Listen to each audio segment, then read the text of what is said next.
This is the Finding Business Happy podcast with me, Janelle McGrath, the founder of Market Veep. This show is all about helping you to live your best life inside and outside of work as a leader in business. Because let's face it, what's important is finding your business happy.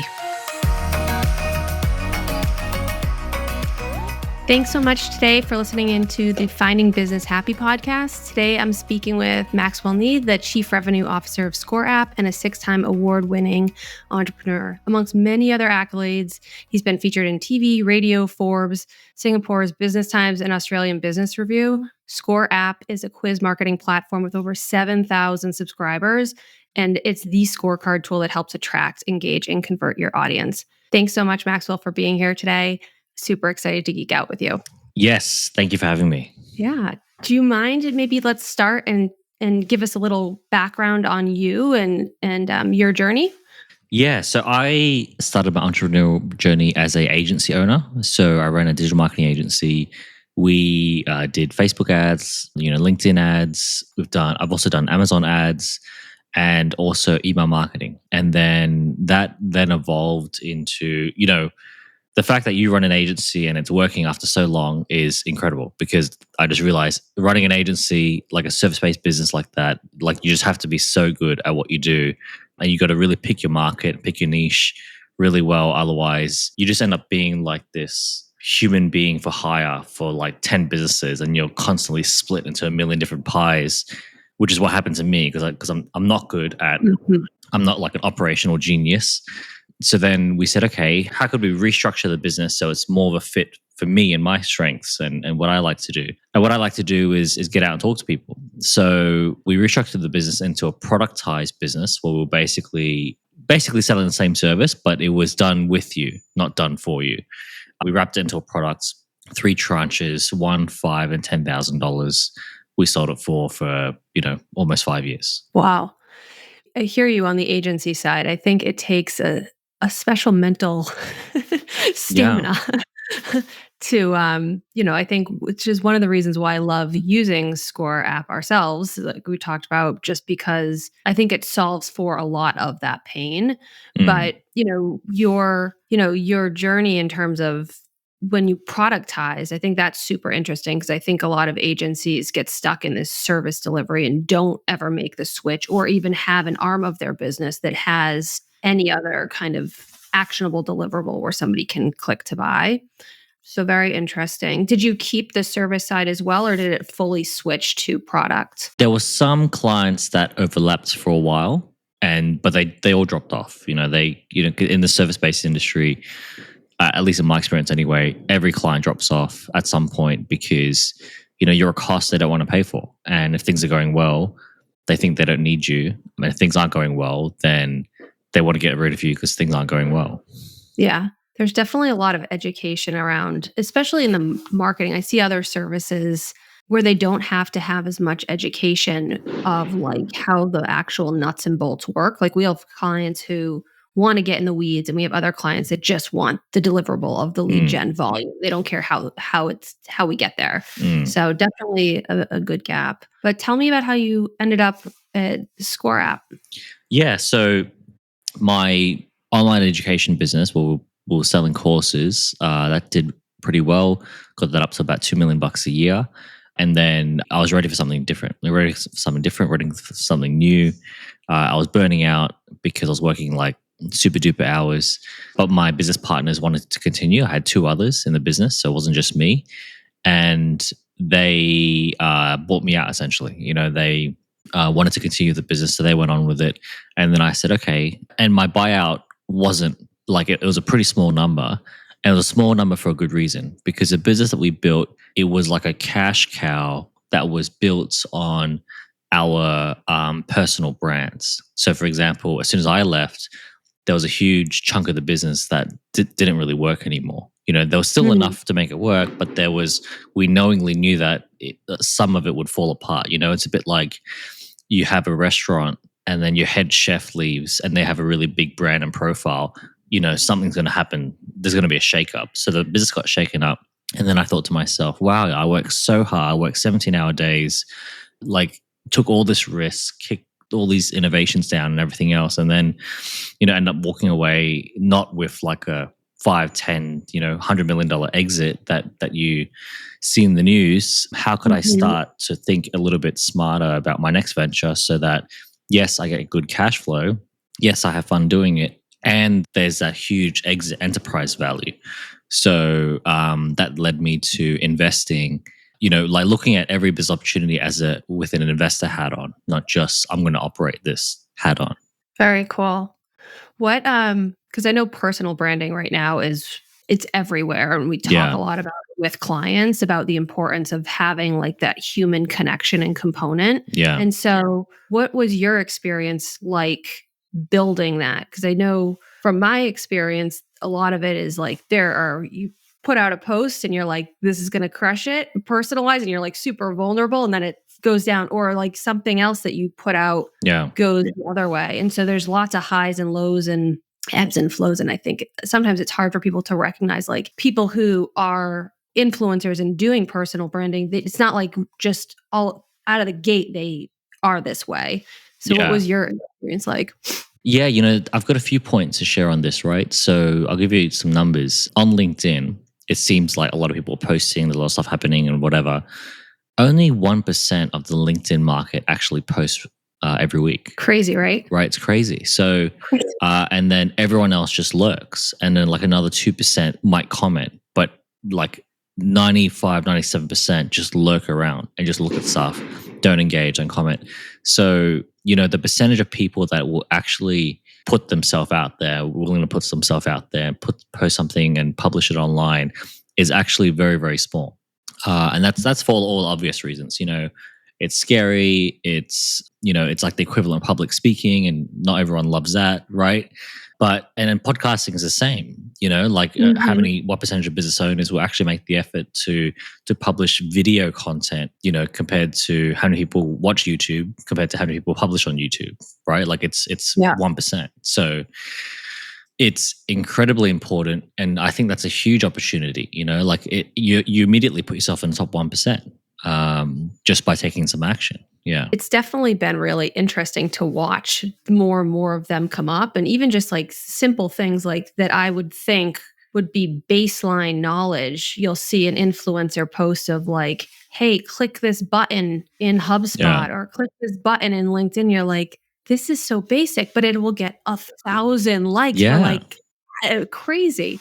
So just that human connection, I think people really appreciate. So thank you for Yeah. sharing. So you came over to ScoreApp, and do you let's talk a little bit about what ScoreApp is and how incredible it is. We've been using it for I want to say like a year and a half or so. It was a game changer for us. So Yeah. So I came over originally as an investor, and then, have come into like the expansion of the team as the team has grown. And what it is that it's a cross between like ClickFunnels and SurveyMonkey. So mhm. it's a lead generation software that there's the free version, $29 a month, all the way up to $120 a month. And what it does is that it helps you to basically like gamify the lead acquisition process for your potential clients using quiz marketing. So what's quiz marketing? A really common quiz marketing gamification thing that you would have seen before is like anytime you've seen like a personal trainer, a fitness coach, or like a gym saying, fill out these 10 questions, and then we'll tell you your exact body type and the exact food you should be eating and the exact workouts you should be doing so that you can achieve your summer goals, right? In half the time, which is what any good personal trainer would do. But they would usually do that within like a consultation, like a one-to-one consultation. So this gives like one-to-one consultation level of service, but it's instantaneous and it's using technology so that it doesn't always take up your time. Yeah. The one to many, I think, was like, I know for me, I was getting on calls all day, like 16 calls a day. Yeah, I've And done the that. person was not painful.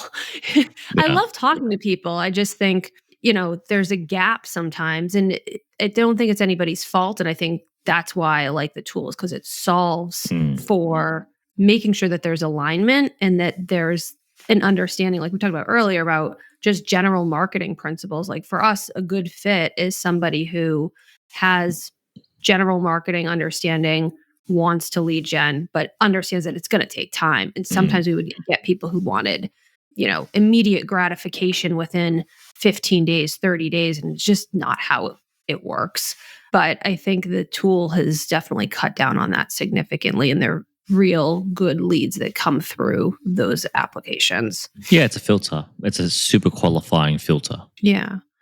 When you were at your agency, I know we talked about that you had built kind of like a Frankenstein and this kind of model. How does that translate over? Like what functions and features like have you seen that you're obsessed with and you're like, everybody should be doing this? Yeah, so I think that in my last business where we were doing like $2 million a year, like 25% of our leads came from ScoreApp.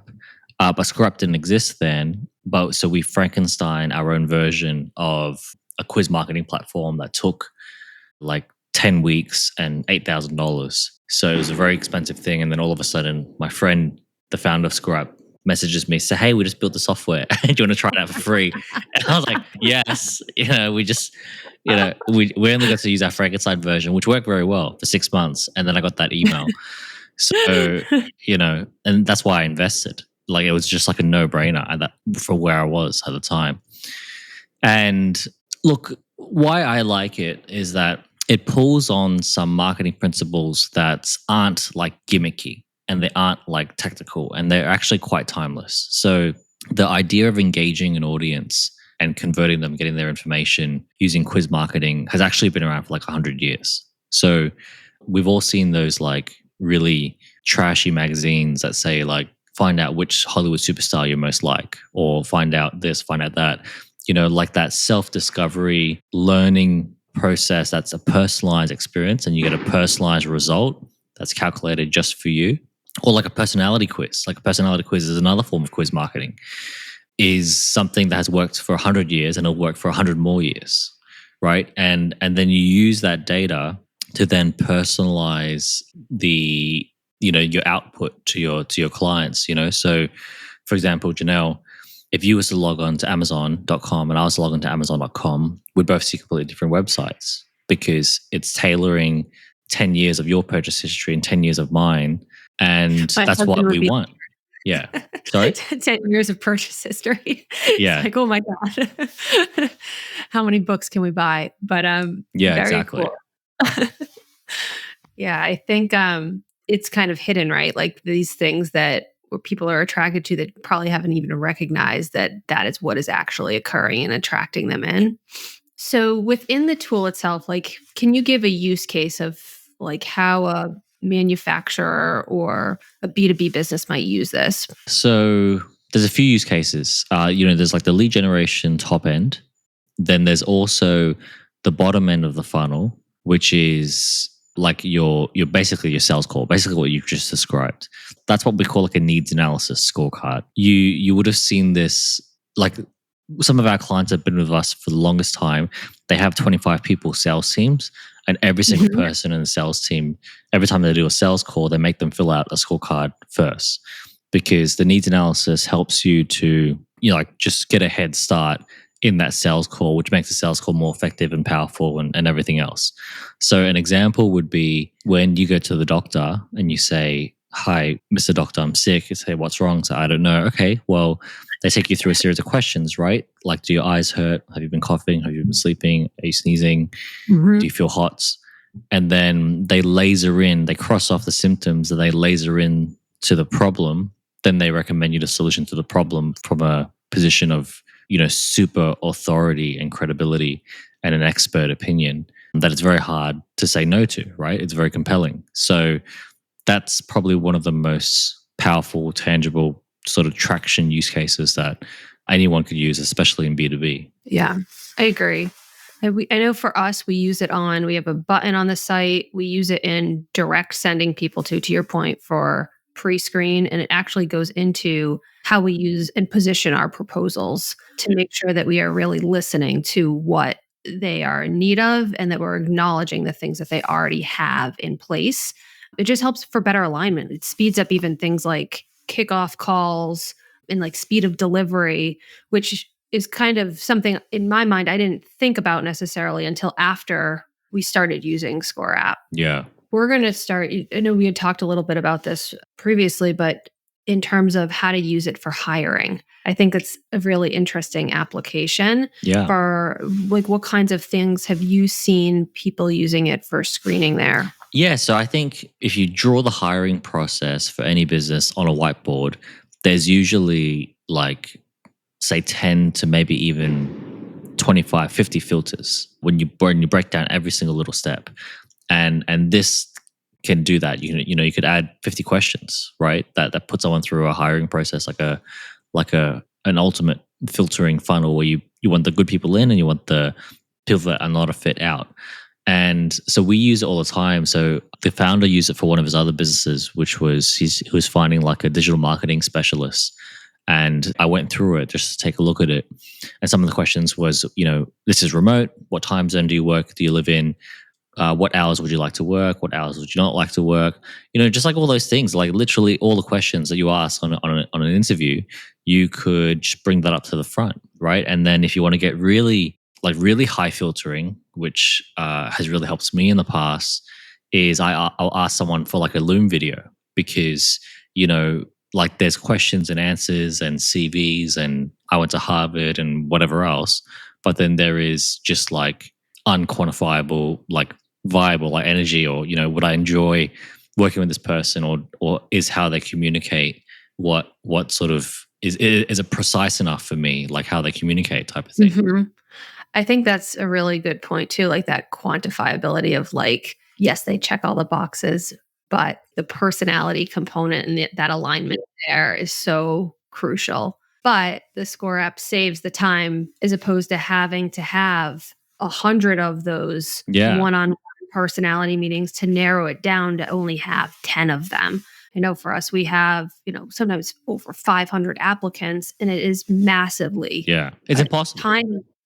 Yeah, I mean, to Yeah, do it in batches, and yeah, even yeah, at that, you feel bad being delayed getting back to people, but yeah, it's yeah. physically impossible to get through all of them. I've seen people in HR where they have like a stack of what you just said, one stack of 100 resumes, another stack of 100 resumes, and they'll pick up one stack and just throw it in the bin, and like Oh not my even god, not even look at them because they just don't have the time, and then they just focus on the others. So it's the terrifying. winning candidate could have been like, so it doesn't give everyone a fair go basically. Like if you don't have Yeah, tools to automate the filtering process and have everyone go through the same filters, and one of the filters is just, are you on stack left or right, then you have it no doesn't. control, right? Yeah, exactly.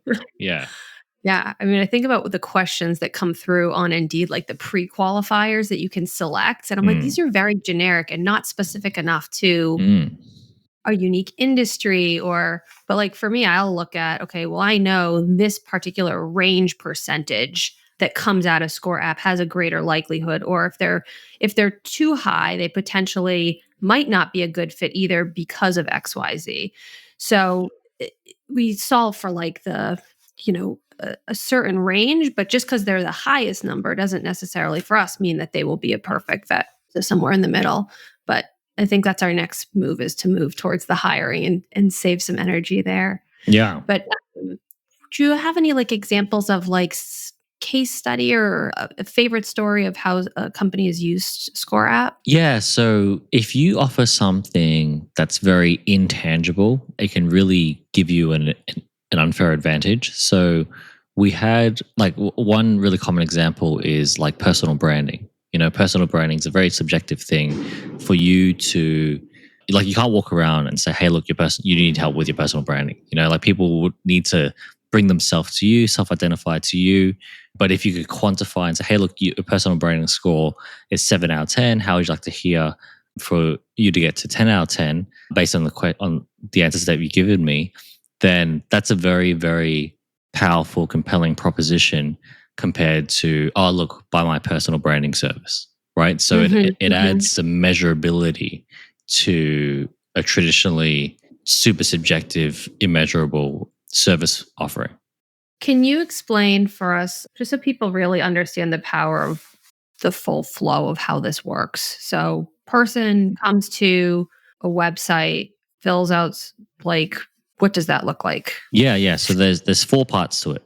Number one, person comes to a website, they go to a landing page, and then the invitation to the basically the title, the hook, the invitation to the quiz is on there. Could be, find out your personality score, find out your personal branding score, find out, which type of online advertising is for you, right? Whatever that is. Or, find out your rating, on how you're doing on your sales calls. And then they go through the questions. So the questions could be 8, could be 10, could be 50. We have some people that do 40 questions. And then that's part 2. Then part 3 is then they get the results. So the results, the app will take the answers to their questions and then calculate it based on the parameters that you've given, and then give them a personalized report. Okay, so in areas 1, 2, A, B, and C, you scored 27%, 68%, 72%. And that means that your strengths are these and your weaknesses are these. So really, really cool, detailed, sort of instantaneous feedback. So that's the results number 3. And then number 4 is everything is then housed into the ScoreApp CRM. So you've got all this data. And you can imagine if you have 100 people fill it out, even 30 people fill it out, you start to see trends. You start to see, okay, well, most of my clients are actually based on the East Coast of America compared to the West Coast, or they all happen to be filling out the quiz. The best day to get them to fill it out to generate leads from them might be midweek instead of beginning of the week type of thing. Mm-hmm. And then you've obviously got the results from the questions. Yeah. I think for us too, some of the learnings that have come from it is like certain size. Like one of our questions is like around revenue size, marketing budget, like pre-qualifying them for budget questions, which is a lot of times, a deterrent for any business, right? Like they're getting on these sales calls and budget is the disqualifier. And so having that information then rolled back up into what their overall score is has helped us really fine tune who that specific audience that is our best fit persona can be. And I think more people could really benefit from some of that and save themselves some heartache. Yeah, 100%. Yeah, I mean, I think those 4 steps, I think the coolest thing, so we use HubSpot for marketing and everybody that we work with uses HubSpot in some way, shape, or form. And when I think about when clients say landing page, they think, okay, I got to build a website page or I got to use HubSpot. I think the coolest thing in here is everything is housed within ScoreApp. So the landing page, the thank you page, the results, everything is a quick click funnel that's fully in there. And it also integrates with HubSpot, which I think is fantastic. So we can roll that back up into our data within that one platform and see the overarching what is working, what isn't. Yeah, 100%. But what do you think is like, what is your favorite feature? Oh, good question. So we have, it used to take the average person about a day and a half to get their scorecard, ScoreApp set up. And that's because it's the amount of work as, setting up like any lead magnet. It's like setting up like a really simple 1-2 page website. Mm-hmm. But now we have the AI wizard where you answer a bunch of questions based on your niche, how you help them, what's special, maybe some special keywords that are in your branding. And it'll spit out for you about 6 or 7 hours of copywriting, like basically a whole marketing campaign of copywriting, your PDF report and everything in about 3 to 5 minutes. So that's like draft 1, 2, and 3 done.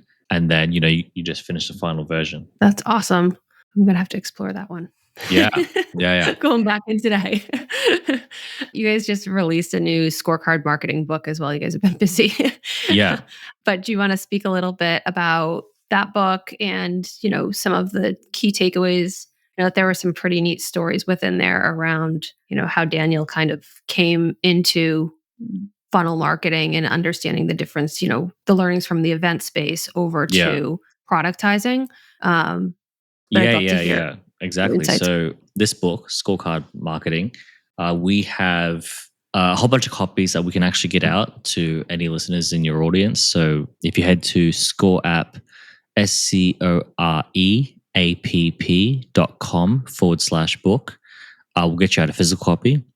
if we still have some left where you live. If not, then you'll get a PDF, if anything.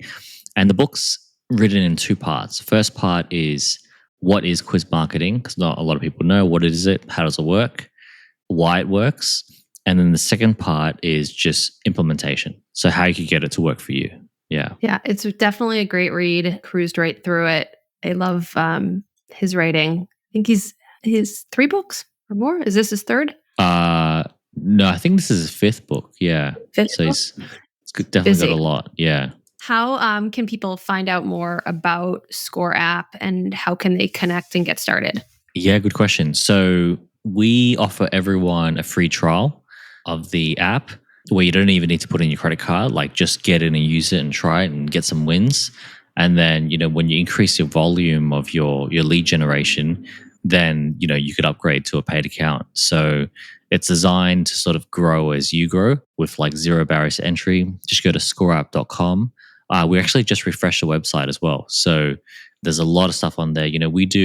Our internal mantra is that we want to force our clients to be successful. What that looks like is, we do a weekly like live workshop where you're on a Zoom call with our head of customer success, where she's there to answer any questions, talk you through anything. And then we also do, online webinars and workshops to help you implement more lead generation in your business, like every 2 weeks, basically. I do some of them. Daniel does some. Our CMO, Martin, does some. He's brilliant. And then we also do live events, probably averaging like once a quarter right now in London, because most of the team's in London. Okay. It's a good excuse to travel. That's for sure. Yeah, exactly. Well, thank you so much. This was wonderful. Loved your insights. Thank you, everyone, for listening to Finding Business Happy. Thank you, Maxwell, for joining us. No worries. Thank you. My pleasure. Thank you. Thank you for listening to Finding Business Happy with me, Janelle McGrath, the founder of Market Veep. If you want a roadmap to finding and keeping your business happy, download our free guide now at marketveep.com/happy.